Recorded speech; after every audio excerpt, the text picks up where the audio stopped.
اعوذ باللہ من الشیطان الرجیم، بسم اللہ الرحمن الرحیم۔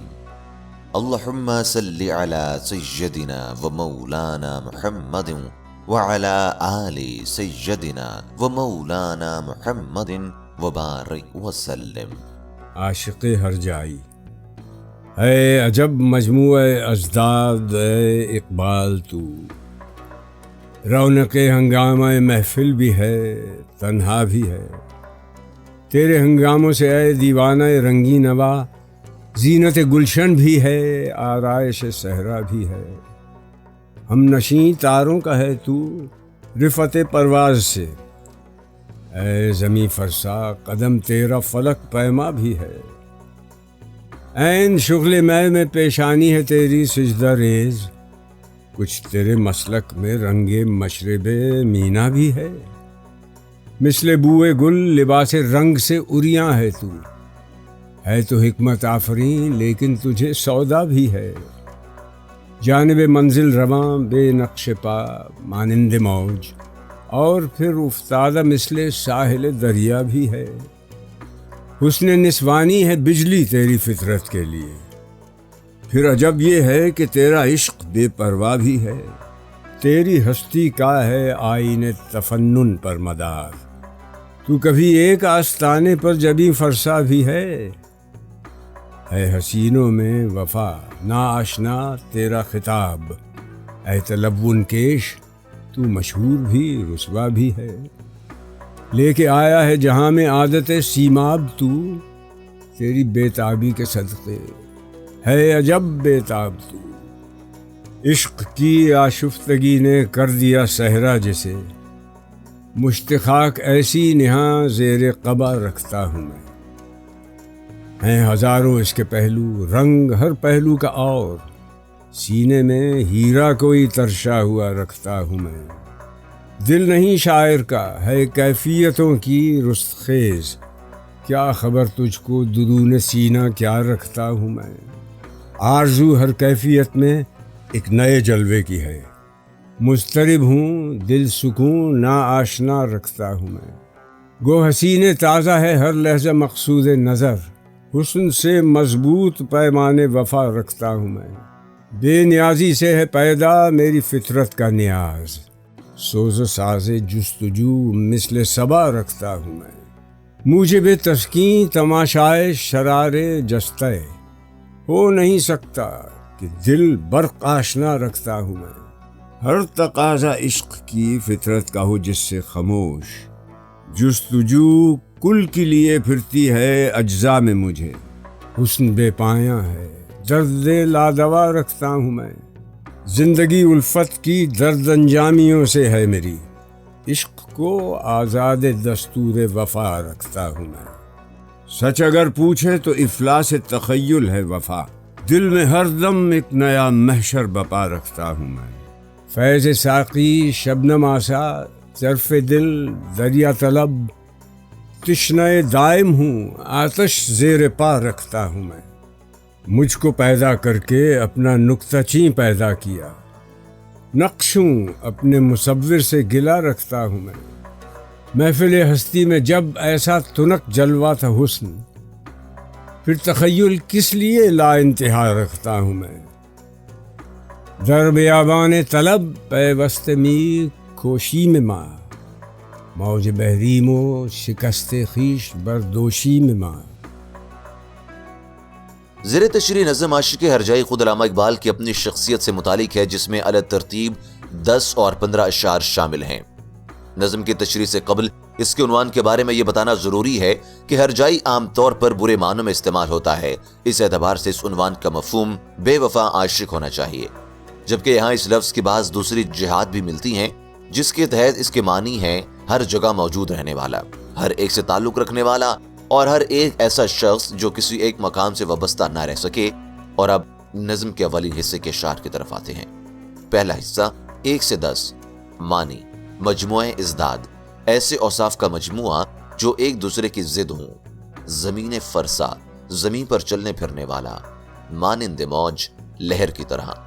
تفنن، گونا گونی، جبین فرساں، پیشانی، مطلب اس بند کے اشعار سے بظاہر یہ تاثر ملتا ہے کہ کوئی اور شخص اقبال سے اس کی ذات اور ان کی خصوصیت کے بارے میں استفسار کر رہا ہے، لیکن خیال یہی ہے کہ نظم کے پہلے حصے میں اقبال خود ہی اپنے آپ سے مکالمہ کر رہے ہیں، جبکہ دوسرے حصے میں ان سے استفسارات کے جواب دیتے ہیں جو پہلے حصے میں اٹھائے گئے ہیں۔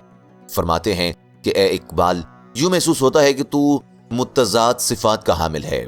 کبھی تو پوری محفل کی رونق تیرے دم سے ہے اور کبھی تنہائی کا شکار نظر آتا ہے۔ تیرے نغموں نے وہ ہنگامے برپا کیے ہیں جن کے سبب خواہ گلستان ہو خواہ صحرا، دونوں میں بہار آئی ہوئی ہے۔ تیرے تخیل کی بلندی نے عملاً تجھے فلک پر درخشندہ ستاروں کا ہم پلہ بنا دیا ہے۔ ہر چند کہ تیری بود و باش تو زمین پر ہی ہے، اس کے باوجود آسمانوں تک بھی تیری رسائی ہے۔ تو شراب پیتا ہے اور اسی عالم میں حیرت ہے کہ خالق حقیقی کے حضور سجدہ ریز بھی ہوتا ہے۔ یوں لگتا ہے جیسے تیرے مسلک میں شراب حرام نہیں بلکہ حلال ہے۔ جس طرح پھول کی خوشبو کسی رنگ اور لباس کی محتاج نہیں، کچھ ایسی ہی کیفیت تیری بھی ہے۔ اگرچہ تیرا وجود حکمت و دانش سے بہراور ہے، اس کے باوجود تیری شخصیت میں کچھ جنوں کے آثار بھی ہیں۔ جس طرح پانی کی لہر اپنا کوئی نشان چھوڑے بغیر رواں دواں رہتی ہے، اسی طرح تو بھی منزل کی طرف رواں دواں ہے، لیکن تمام تر حرکت کے باوجود دریا کے کنارے ایک ہی مقام پر ٹھہرا ہوا بھی ہے۔ تیری فطرت کے لیے حسن نسوانی بجلی کی مانند کشش انگیز ہے، اس کے باوجود اس حسن کے لیے تیرے دل میں بے نیازی کی کیفیت بھی پائی جاتی ہے جو کسی روایتی عاشق کے رویے سے قطعی مختلف ہے۔ تیری زندگی کا انحصار عملی سطح پر تغیر اور انقلاب سے ہے۔ ظاہر ہے کہ ایسا شخص کسی ایک مقام اور آستانے سے وابستہ نہیں ہو سکتا۔ حسینوں کے بزم میں تجھے ایک ایسے فرد کی مانند گردانا جاتا ہے جو وفا سے ناآشنا ہوتا ہو۔ یہی نہیں بلکہ تجھے بے وفا کے خطاب سے نوازا جاتا ہے۔ تجھ میں مستقل مزاجی نام کو نہیں، اس کے باعث تو ہر جگہ بدنام اور رسوا ہے۔ یوں محسوس ہوتا ہے کہ تو اس عالم رنگ و بو میں پارے کسی صفات لے کر آیا ہے۔ تیری مضطرب کیفیت کے قربان جائیے، بے شک تو عجب بے چین اور بے تاب انسان واقع ہوا ہے۔ دوسرا حصہ 1 سے 7۔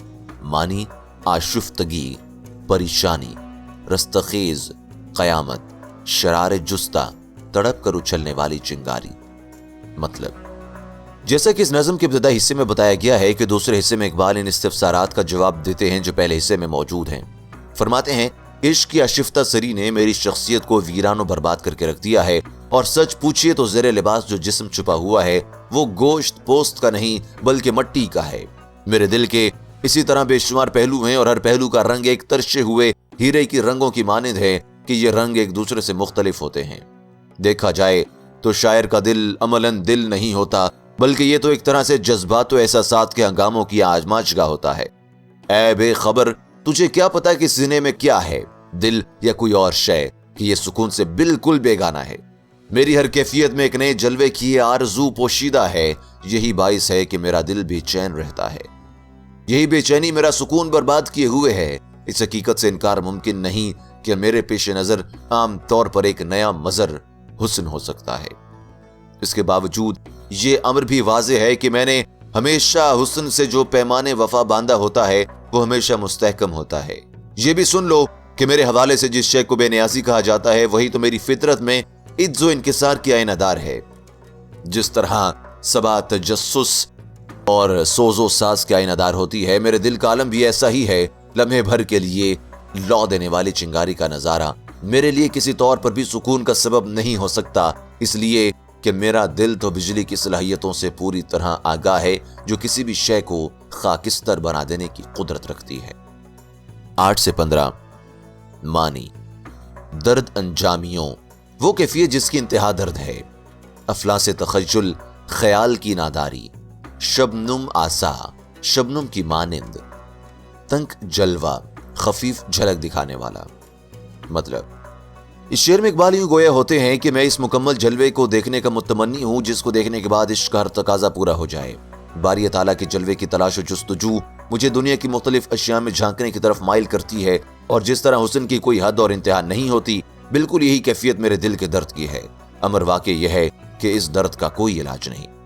چونکہ میری پوری زندگی محبت کی ناکامیوں کی درد سے عبارت ہے، اس لیے یہ امر قطعی حیرت انگیز نہیں ہونا چاہیے کہ میں اپنے عشق کی وفا کی پابندیوں میں محصور نہ کروں۔ اس امر کی وضاحت وہ زیر تشریح شعر میں یوں کرتے ہیں کہ حقیقت تو یہ ہے کہ وفا عملی سطح پر تخیل کے افلاس کا دوسرا نام ہے، اور میرا تخیل چونکہ مفلس نہیں، اس لیے میں اپنے دل میں ہر لمحے ایک نیا ہنگامہ برپا رکھتا ہوں۔ میرا دل تو اس قدر وسیع الظرف ہے کہ اس میں دریا بھی سما سکتے ہیں، جبکہ میرا ساقی جو شراب دے رہا ہے اس کی مقدار نہایت معمولی سی ہے، جبکہ میں تو ایک ازلی پیاسا ہوں۔ یوں لگتا ہے میرے پیروں تلے آگ کا سمندر ہے۔ دراصل میری تخلیق کے باعث دیکھا جائے، باری تعالیٰ نے خود ہی اپنا نکات پیدا کر لیا ہے۔ میں تو فی الواقع ایک ایسی تصویر ہوں جسے اپنے مصور سے گلا ہے کہ جب اس دنیا میں حسن کا جلوہ اتنا ہی محدود تھا تو پھر مجھے وہ فکر و تخیل کیوں دیے جس کی پرواز کی کوئی حد نہیں ہے۔ میں تو تلاش و جستجو کے صحرا میں مسلسل جد و جہد میں مصروف ہوں اور سمندر کی موجوں کی طرح اپنی شکست کا سامان خود اپنے کاندھوں پر اٹھائے پھرتا ہوں۔